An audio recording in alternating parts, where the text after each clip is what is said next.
Salam sejahtera bagi kita.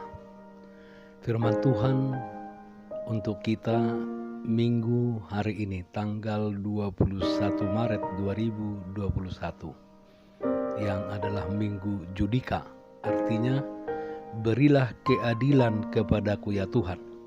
Evangelium tertulis dalam Ibrani pasal 5 ayat 5-10 dan epistel tertulis dalam kitab Yeremia pasal 31 ayat 31-34. Saya akan bacakan yang menjadi nats Evangelium dari Ibrani pasal 5 ayat 5-10. Demikian firman Tuhan. Demikian pula Kristus tidak memuliakan dirinya sendiri dengan menjadi imam besar, tetapi dimuliakan oleh Dia yang berfirman kepadanya, "Anakku, engkau telah kuperanakkan pada hari ini." Sebagaimana firman-Nya dalam suatu nas lain, "Engkau adalah imam untuk selama-lamanya menurut peraturan Melkisedek." Dalam hidupnya sebagai manusia, Ia telah mempersembahkan doa dan permohonan dengan ratap tangis dan keluhan kepada Dia yang sanggup menyelamatkannya dari maut.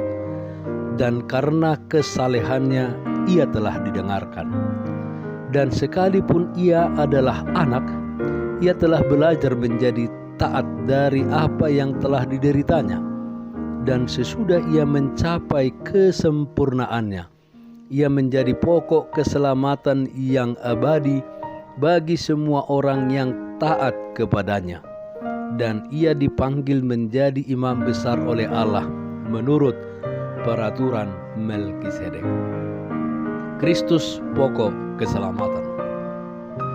Saudaraku yang terkasih, Yesus Kristus memperoleh gelar sebagai imam besar bukan karena Dia memuliakan dirinya sendiri atau Dia menyebut dirinya sebagai imam besar, tetapi Yesus dipermuliakan oleh Bapa di surga yang berfirman, "Anakku, engkau telah kuperanakkan pada hari ini." Dan selanjutnya Allah Bapa di surga mengangkat Yesus Kristus menjadi imam untuk selama-lamanya menurut peraturan Melkisedek. Saudara yang terkasih, mengenai Melkisedek tidak terlalu banyak referensi yang kita jumpai di Alkitab. Sosok Melkisedek kita ketahui hanya saat Ia menjumpai Abraham yang pada saat itu baru saja menang melawan raja-raja di timur. Dalam kisah itu Melkisedek datang sebagai Raja Salem, dan ia juga adalah imam Allah yang maha tinggi yang menjumpai Abraham dengan membawa roti dan anggur yang kemudian memberkati Abraham.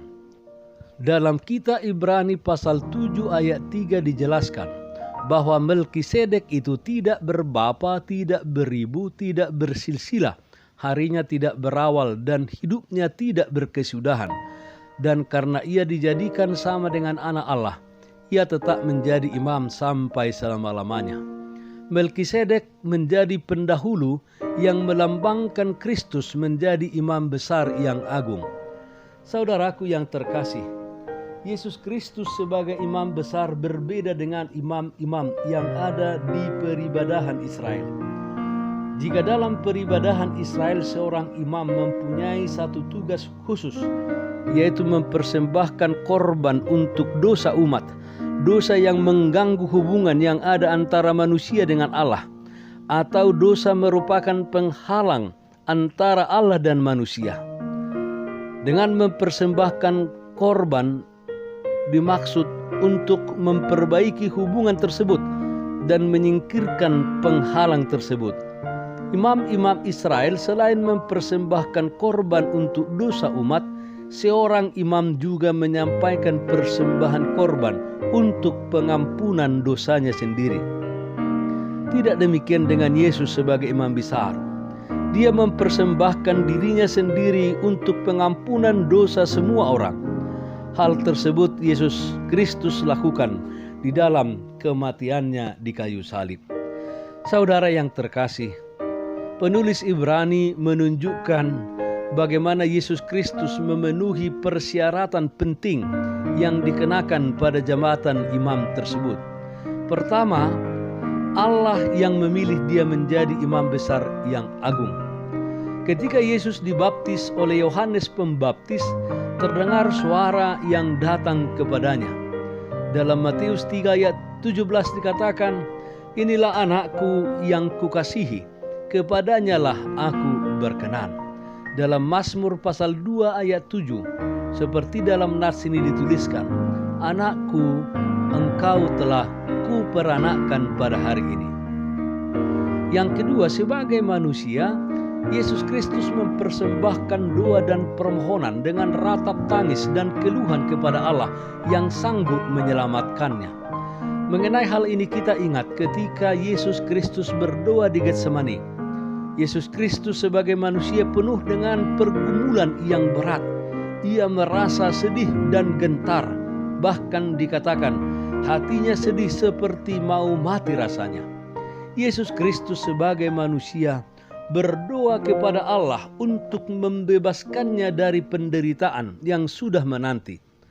Tapi dia menyerahkan pergumulannya tersebut kepada kehendak Allah di surga. Dalam Matius 26 ayat 39 dikatakan, "Maka ia maju sedikit lalu sujud dan berdoa katanya, 'Ya Bapakku, jikalau sekiranya mungkin, biarlah cawan ini lalu daripadaku. Tetapi janganlah seperti yang ku kehendaki, melainkan seperti yang engkau kehendaki.'" Doa dan ratap tangis Yesus Kristus didengarkan oleh Bapanya yang di surga. Bukan kehendak Yesus Kristus yang terjadi, tetapi yang terjadi adalah kehendak Allah yang di surga. Kehendak Allah adalah Yesus Kristus menerima dan menjalani penderitaan tersebut dan mengakhirinya dengan tuntas di dalam kematiannya di kayu salib. Doanya memang didengarkan oleh Allah, yaitu dengan memberikan kekuatan kepada Yesus Kristus untuk melewati penderitaan tersebut hingga mati di kayu salib untuk menebus dosa umat manusia. Yang ketiga, sekalipun Yesus Kristus adalah anak, Yesus Kristus menunjukkan ketaatannya kepada Allah Bapa di surga untuk menderita. Dan oleh karena ketaatannya tersebut, Yesus Kristus mencapai kesempurnaan. Saudaraku yang terkasih, dengan pengalamannya yang menderita dan hidup di dalam ketaatan kepada Allah, Yesus Kristus menjadi pokok keselamatan yang abadi bagi semua orang yang percaya kepadanya. Menjadi pokok keselamatan bagi saya, bagi Anda, dan bagi kita semua. Dan Allah memanggil dia menjadi imam besar. Dan tidak hanya Allah yang memanggil dia menjadi imam besar, tetapi semua umat manusia yang percaya kepadanya memanggil Yesus Kristus sebagai imam besar yang duduk di sebelah kanan Allah Bapa untuk menyampaikan doa dan permohonan kita, khususnya di dalam mengampuni dosa-dosa kita. Saudaraku yang terkasih, kita dipanggil untuk melekatkan diri kita kepada Yesus Kristus yang adalah pokok keselamatan. Dengan tetap melekat pada Yesus Kristus, kita akan menghasilkan buah yang baik. Sebab di luar Yesus Kristus yang adalah pokok keselamatan, kita tidak dapat berbuat apa-apa. Dalam Yohanes 15 ayat 4 sampai dengan 5 dikatakan, "Tinggallah di dalam aku dan aku di dalam kamu. Sama seperti ranting tidak dapat berbuah dari dirinya sendiri kalau ia tidak tinggal pada pokok anggur. Demikian juga kamu tidak berbuah jikalau kamu tidak tinggal di dalam aku. Akulah pokok anggur dan kamulah ranting-rantingnya. Barang siapa tinggal di dalam aku dan aku di dalam dia, ia berbuah banyak. Sebab di luar aku, kamu tidak dapat berbuat apa-apa."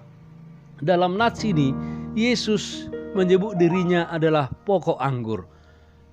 Saudara-saudara yang terkasih, Sepanjang kita tetap melekat di pokok anggur tersebut, yaitu Yesus, kita akan menghasilkan buah. Demikian juga sepanjang kita beriman kepada Yesus yang adalah pokok keselamatan, maka hidup kita akan memperoleh keselamatan, memperoleh kehidupan yang kekal. Saudara-saudaraku, kita berbuah dan berbuah di dalam kehidupan ini untuk kebahagiaan semua orang dan untuk kemuliaan Allah. Selain itu, kita tetaplah semangat di dalam menjalani hidup ini bersama Yesus Kristus yang adalah pokok keselamatan. Kita akan dikuatkan menghadapi semua yang terjadi, dan kita percaya Allah akan menuntun kehidupan kita, dan pimpinannya tidak pernah salah. Pimpinannya pasti membawa kita ke masa depan yang penuh harapan. Sehat-sehat di dalam Tuhan. Marilah kita taat akan protokol kesehatan. Pakai masker, rajin mencuci tangan, pakai sabun dan air yang mengalir, menjaga jarak dan menghindari kerumunan. Jangan lupa berdoa dan tetap semangat di dalam Tuhan. Marilah kita berdoa.